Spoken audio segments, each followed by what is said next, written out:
So నేను ఇప్పుడు Saturday ఎపిసోడ్లోని highlights చెప్పబోతున్నాను. ఇందులో ఏంటంటే మెయిన్గా ఫస్ట్ సాక్రిఫైజులతో మొదలైంది. ఏంటంటే సంజన గారిని సీక్రెట్ రూమ్కి పంపించి అక్కడ నుంచి మళ్ళీ స్టేజ్ మీదకి నాగార్జున గారు ఇన్వైట్ చేసి సో అక్కడ ఇంకా సెండ్ ఆఫ్ లాగే ఆల్మోస్ట్ ఇంకా పంపించేస్తున్నాం అన్నట్లుగా అన్నీ మాట్లాడించేస్తారు. అన్నీ మాట్లాడించి ఒక్కొక్కరు ఏమేమి చేంజ్ చేసుకోవాలి అని అడుగుతూ ఉంటారు. అలా ఆవిడ ఒక్కొక్కరికి ఒక్కటి చెప్పుకుంటూ వెళ్ళిపోయారు. అందులో కొంచెం రాముతో అయితే కొద్దిగా సీరియస్ అయ్యారు. బర్నీ గారితో కూడా మీతో కట్ ఆఫ్ అన్నట్లు మాట్లాడారు. మిగతా వాళ్ళతో అయితే పెద్ద గేమ్ లేదు. తనుజ బాగానే ఉందన్నారు. ఇంకా ఈమూతో అయితే బాగానే ఉంది కదా రిలేషన్. ఆల్మోస్ట్ వాళ్ళు ఇద్దరు ఏడుస్తూ ఉన్నారన్నమాట లాస్ట్లో. సో ఇది అయింది. తర్వాత నాగార్జున గారు ఒక మంచి ట్విస్ట్ ఇస్తూ ఆల్మోస్ట్ వెళ్ళిపోతున్నానుగా వెళ్ళకి పిలిచి అప్పుడు ఏమంటారంటే ఇన్ కేస్ సంజన లోపలికి రావాలంటే మీరు ఒక్కొక్కరు కొన్ని త్యాగాలు చేయాల్సి ఉంది అని చెప్పి ఆ సాక్రిఫైజులు మొదలు పెడతారన్నమాట. ఫస్ట్ ఇమ్ముతో స్టార్ట్ అవుతుంది. ఏంటంటే ఇమ్ముని అడుగుతారు ఇమాన్యుల్ని, నువ్వు క్యాప్టెన్సీ వదిలేసుకుంటే 100% బ్యాటరీలో 25 అంటే ఎవరైనా 4 మెంబర్స్ ఏమైనా వాళ్ళు త్యాగం చేస్తే దాన్ని బట్టి ఆవిడ ఇంట్లో రావడానికి ఛాన్స్ ఉంటుందని చెప్పారు. దాంట్లో ఏంటంటే ఇమాన్యుల్ని క్యాప్టెన్సీ వదిలేసుకోమంటే వెంటనే తీసేస్తాడు ఇంకా బ్యాచ్. ఇంకా రెండో సెకండ్ కూడా ఆలోచించడు. తర్వాత పాప ఇదైతే గ్రేట్ అండి. అంటే అందరికీ హెయిర్ అంటే చాలా ఇష్టం ఉంటుంది కాబట్టి రీతుని హెయిర్ కట్ చేసుకోమని జస్ట్ 10 మెంబర్స్ లెక్క పెట్టేస్తుంటారు ఫాస్ట్గా. అంటే డెసిషన్ తీసుకునే టైం కూడా పూర్తిగా ఇవ్వరు. సో రీతు సంజన గారి కోసం హెయిర్ కట్ చేసుకుంటుంది, ఏడుస్తుంది. ఇది మాత్రం జెన్యూన్ ఏడిపే. ఇప్పటి వరకు తన ఏడుపులన్నీ కూడా ఎవరికి నచ్చలేదు. బట్ ఇక్కడ మాత్రం తను చేసింది మంచి సాక్రిఫైజే. So that's good.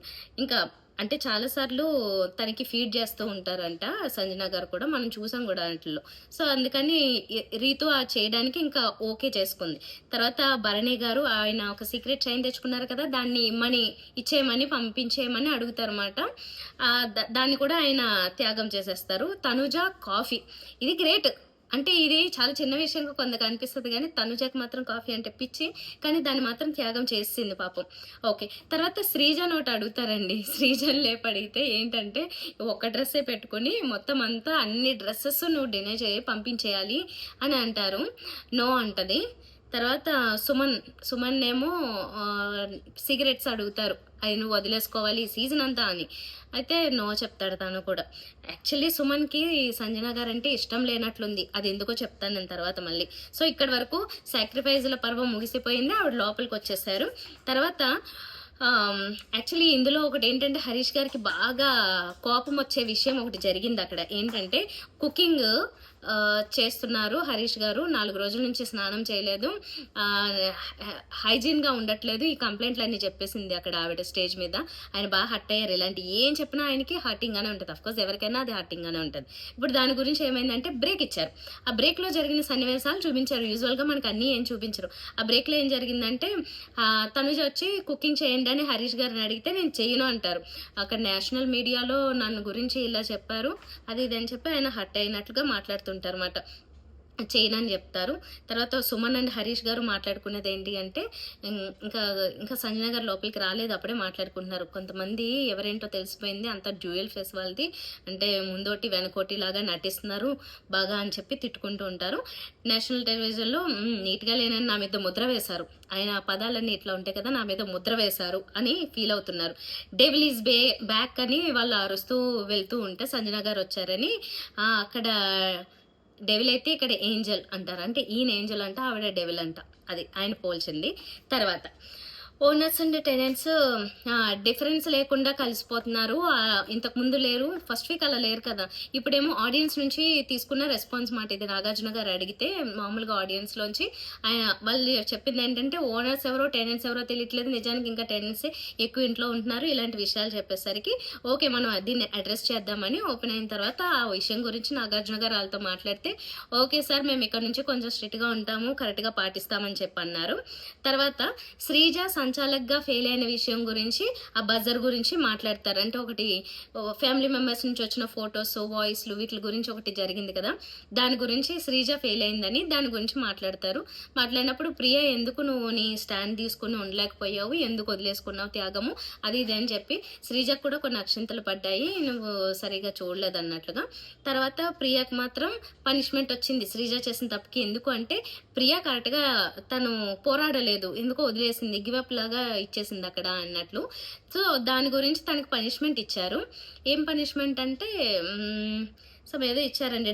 డ్రెస్ ఆ డ్రెస్తోనే ఉండాలి బిగ్ బాస్ చెప్పేంత వరకు, అది పనిష్మెంట్ మాట. తర్వాత రాముది టీ ఇష్యూ ఉంది కదా, అంటే ఈ లోపలేమో సంజన గారు ఫ్లోరాకి టీ వద్దని చెప్పారు, అవును ఆవిడ వద్దని చెప్పింది అన్నాడు, ఇక్కడేమో మళ్ళీ లేదు అది చెప్పలేదు అన్నాడు, ఇలా మాటలు మార్చాడు కదా. దాని గురించి ఆ ఇష్యూని కొంచెం అడ్రస్ చేశారు. ఎందుకంటే లోపలోటి బయటోటి చెప్తున్నాడు, అసలు తనుజ నిజంగా అంటే అరవడంలో అర్థం ఉందా లేదా, ఇమాన్యుల్ తప్పుగా అర్థం చేసుకున్నాడా, ఈ విషయాలన్నిటి గురించి కూడా చెప్పారు. చిన్న చిన్న విషయాలు అంటే పెద్దగా మ్యాటర్స్ ఏం లేవు ఈ రోజు దాంట్లో, అదొకటి అడ్రస్ చేశారు. ఇంకా దొంగతనం గురించి గట్టిగా ఇస్తారు అంటున్నారు కదా, పెద్ద గట్టిగా సీరియస్గా ఏమి ఇవ్వలేదు. ఏమన్నారంటే ఇది కూడా కొంచెం ఫన్నీగానే ఇచ్చారు. ఇంకా దొంగతనాలు లేవు, ఎందుకు అంటే మెడలో దొంగలున్నారు జాగ్రత్త అని ఒక బోర్డు వేసుకొని తిరగాలి మెడల్లాగా, అది. సో ఆ బోర్డుని మెడల్లో వేసుకోవాల్సి వస్తుంది కాబట్టి దొంగతనాలు చేయకుండా ఉండాలి. ఎవరు వేసుకున్నా బిగ్ బాస్ గమనిస్తాడు కాబట్టి ఆయన ఇస్తాడనమాట అది, అందుకని అది చేయకుండా చూసుకోమని.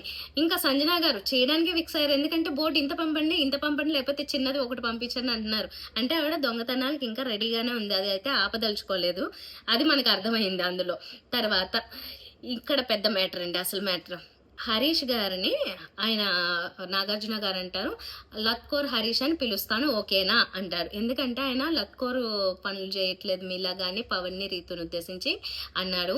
తర్వాత మళ్ళీ దాన్ని ఏమో సమర్థించుకుంటూ, అంటే సారీ ఇది రియలైజ్ అవ్వకుండా అది సారీ అని చెప్పకుండా, అది ఏదో చిన్న మాట సింపుల్ మాట పులిహోర కలపడం లాంటి మాట, అది దాన్ని ఇలా చెప్పాను అని అంటే అతను అంటేనే తప్పు అన్నప్పుడు, అంటే ఆయన అతను అనొద్దు మీరు అనాలి అంటున్నారు కదా, అదే తప్పు అన్నప్పుడు మరి ఇది ఎందుకు తప్పు కాదు, నేనైతే నిన్ను ఇలాగే పిలుస్తాను అది ఇది అని చెప్పి మళ్ళీ శ్రీజాతోనూ ప్రియా చేత కూడా మాట్లాడించినప్పుడు అది తప్పేండి, ఆయన ఉద్దేశం ఇదే, అంటే మనిషిని ఉద్దేశించి అన్నారు, ఆ పనిని ఉద్దేశించి అనలేదు అని చెప్పి అంటారన్నమాట. అన్నపూర్ణలా అన్నం వడ్డించాలి అని అన్నప్పుడు అది పనిని అన్నావా మనిషిని అన్నావా అని అడిగారు, మనిషినే అన్నాను అంటారు. మరి ఇక్కడ కూడా లత్కోర పనులు చేయకూడదు అన్నప్పుడు మనిషిని అన్నావా పనిని అన్నావా అంటే ఇంకా సరే కాంప్రమైజ్ అయ్యారు మన మాస్క్ మ్యాన్ హరీష్. ఏమన్నారంటే ఈసారి నుంచి నేను కొంచెము పార్షియల్గా ఉండొద్దని అంటాను, సరే పాష్గా ఇలాంటి పదాలు వాడతాను కానీ అలాంటి పదాలు వాడను అని చెప్పి ఓకే చెప్తాను సార్ అని సైలెంట్గా కూర్చున్నాను అనమాట. పెద్దగా ఏమనాలి హార్ష్ రియాక్షన్ లేదు, మరీ ఎక్కువ హర్టింగ్ లేదు, ఇవన్నీ కామన్ అని ఆయన కొంచెం ఫిక్స్ అవుతూ ఉన్నట్లున్నారు, స్లోగా అలవాటు పడుతున్నారు అనమాట. తర్వాత రీతు ఏడుస్తుంది, దాని గురించి మెన్షన్ చేస్తారు. ఎక్కువసార్లు రీతు ఏడవడం గురించి మెన్షన్ చేస్తూ నువ్వు వస్తమాను కడవెత్తుకొచ్చింది అనే పాట గురించి గుర్తు చేసి కడవ కన్నీళ్ళు నెత్తి మీద పెట్టుకుని ఉన్నావు ఎప్పుడు మానే అని చెప్పి అంటారు. రీతు కూడా యాక్చువల్లీ హెయిర్ కట్ చేసుకున్న తర్వాత కూడా మళ్ళీ వెళ్ళి అంతలోనే మళ్ళీ పవన్ని హగ్ చేసుకుని బాత్రూంలో కాసేపు ఏడుస్తుంది, ఓదారుస్తాడు, ఇవన్నీ జరిగాయి. ఏముంది నువ్వు కొన్ని రోజుల్లో వచ్చేస్తుందిలే నో ప్రాబ్లము అని చెప్పి అంటారు. అండ్ హెయిర్ కట్ చేసుకున్న దానికి నాగార్జున గారు కూడా బ్యూటిఫుల్ రీతు అన్నారు 2-3 సార్లు. సో హ్యాపీగా ఫీల్ అవ్వడం అనమాట, ఎందుకంటే హెయిర్ కట్ చేసుకుని హర్ట్ అయ్యి బాగా ఫీల్ అవుతుంది అందుకు. తర్వాత కళ్యాణ్ గురించి చెప్పారు, కళ్యాణ్ నీ గేమ్ కనిపించట్లేదు, లోపలికి వచ్చిన దివ్య కూడా అదే చెప్పింది, నేను కూడా అదే చెప్తున్నాను, నువ్వు మార్చుకోలేకపోతే నువ్వు ఇక్కడ స్టేజ్ మీద ఉంటావని వార్నింగ్ ఇచ్చారు. తర్వాత హరీష్ గారు మళ్ళీ లేచి ఒక కంప్లైంట్ రేస్ చేస్తున్నారు. ఏంటి అంటే నా గురించి ఎవరు స్టాండ్ తీసుకోలేదు, ఇప్పుడు నేషనల్ మీడియాలో నా గురించి ఇలా అన్నారు, అంటే నేను హైజీన్గా ఉండట్లేదు, వంట ఇలా చేస్తున్నాను అలా ఇలా అన్నారు, వీళ్ళెవరు నా గురించి ఆయన ఏంటో కానీ అందరూ అంటే ఎవరు ఏదన్నా అన్నప్పుడంట అందరూ తీసుకోవాలి స్టాండ్ అంటారు. అలా ఎలా తీసుకుంటారు, ఎవరిష్టం వాళ్ళది. ఈయన గురించి పోరాడి తీసుకోవాలి అంటే ఈయనకి అది ఉండాలి, అందరిలోనూ మనసులు విన్నవ్వాలి. అది అవును నాకు ఇక్కడ అవసరం లేదు అని చెప్పారు కదా ఆయన, ఇప్పుడు అదే సబ్జెక్ట్ వచ్చిందన్నమాట. అలాగా స్టాండ్ తీసుకోవాలంటే ఆడియన్స్ అండ్ నువ్వు గెలుచుకోవాలి, win the audience win them అని చెప్పి లోపల ఉన్న వాళ్ళ మనసులు గెలవమంటే అప్పటికి ఆయన ఎలా అంటాడు, ఆడియన్స్ని విన్ అవుతానని చెప్తారు. సో మీరు ఆడియన్స్ని విన్ అయ్యేలా మీరు ఉన్నారా అని ఆడియన్స్ చేత చెప్పించే ప్రయత్నం చేశారనమాట. ఆడియన్స్ ఎవరు చేతులు ఎత్తమంటే ఎవరు ఎత్తారు, ఎవరైనా ఆడియన్స్ మనసులు గెలుచుకున్నాడా హరీష్ అంటే. సో ఆయనకు అర్థమైంది ఓహో ఇట్లానే ఉందా మన పరిస్థితి అని. సో ఆయనకి క్లియర్గా అర్థమయ్యేలా చెప్పించారు, ఎవరు తీసుకోరు, నువ్వు గెలుచుకో, ఆ మనసులు గెలుచుకుంటేనే నీ గురించి ఎవరైనా స్టాండ్ తీసుకుంటారు, నువ్వు అలా ఆడాలి అని చెప్పారు.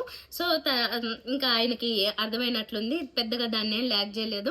అంతవరకు జరిగిందంతే. అంటే ఈ ఎపిసోడ్‌లో మనకి మరీ ఇంపార్టెంట్ విషయాలు లాంటివి ఏమి లేవు. కొంచెం సింపుల్‌గా ఒక రకంగా చెప్పాలంటే కొంచెం డల్‌గా సాగిపోయింది ఈ ఎపిసోడు. లెట్స్ సీ సండే రోజు ఎపిసోడ్‌లో ఎలాంటి ట్విస్ట్‌లుంటాయో చూడాలి మరింక. Thank you.